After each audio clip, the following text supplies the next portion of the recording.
सुबह के 7:30 बजे थे। घर के आंगन में खामोशी पसरी थी।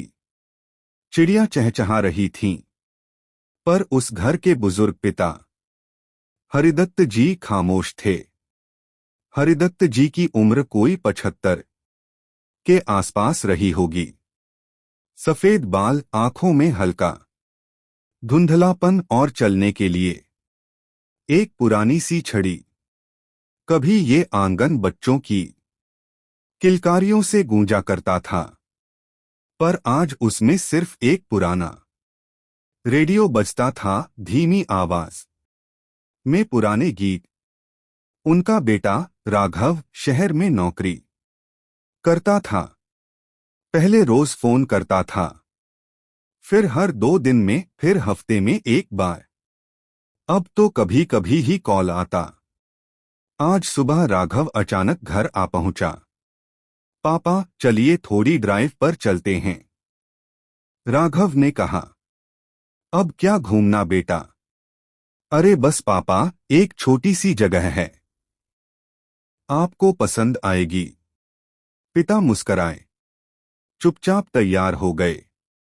राघव की कार गांव की सड़कों को पार करते हुए हाईवे पर निकल चुकी थी।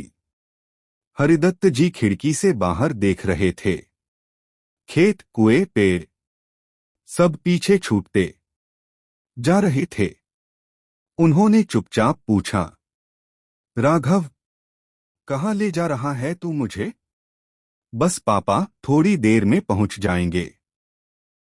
हरिदत्त जी कुछ नहीं बोले, लेकिन उनके मन में सवाल उठने लगे थे। कहीं कहीं वृद्धाश्रम तो नहीं ले जा रहा?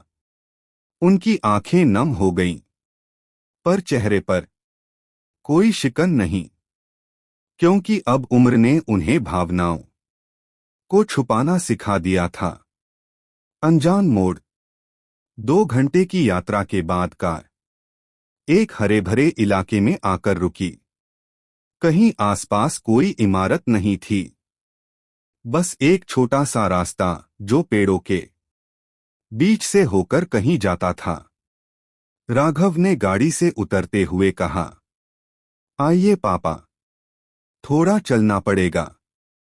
हरिदत्त जी धीरे धीरे छड़ी टेकते हुए राघव के साथ चलने लगे। उनके मन में अब डर बैठ चुका था, लेकिन फिर भी वो चुप थे। कुछ ही देर में एक खुला मैदान दिखा। बीच में एक छोटी सी समाधि, फूलों से सजी। हरिदत्त जी ठिठक गए। ये क्या है बेटा? राघव की आवाज भारी हो गई। माँ की बरसी है आज।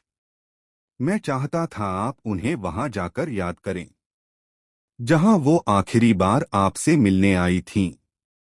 हरिदत्त जी के हाथ से छड़ी छूट गई। उनके घुटने जमीन पर जा टिके।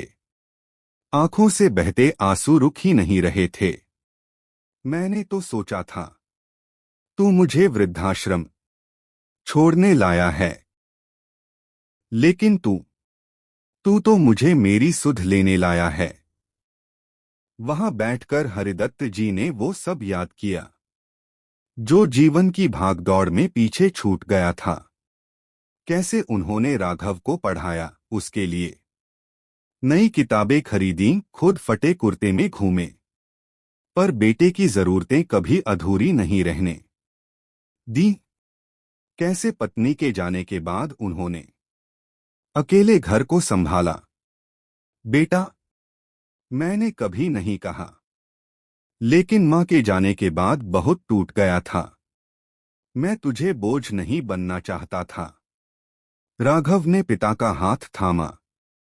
पापा, बोझ वो होता है जिसे हम उठाना न चाहें।